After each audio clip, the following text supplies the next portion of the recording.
Слава ти, Господи Исусе Христе. Знаете, добивам порака после една објава во духот дека никој не е достоен, нели кога се расправа кој е достоен, викаат.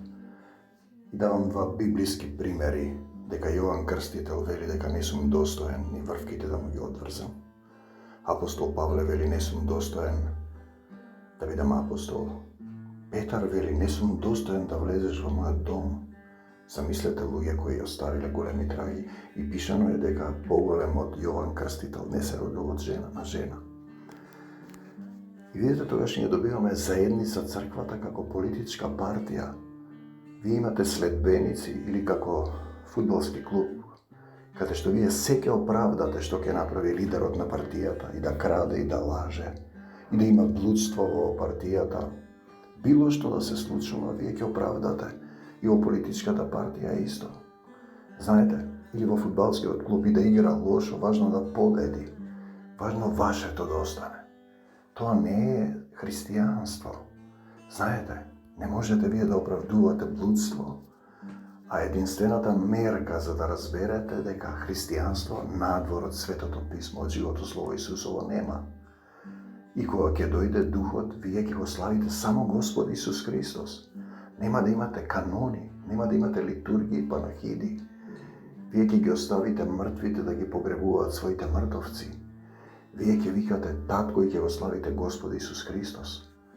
Јас сум поставен да го бранам Евангелието, вели Господ Исус Христос, а зошто вас ви интересира, например, пост на некој што не е дел од вашата македонска народна обредна религија, внесена во христијанство со цар Константин, и сите обреди од античка Македонија, од неолитска Македонија, од железно време се внесени во христијанството и немаат врска и ве носат малку подалеку, не ви дозволуваат Господ Исус Христос вистински да ви се насели во срцето.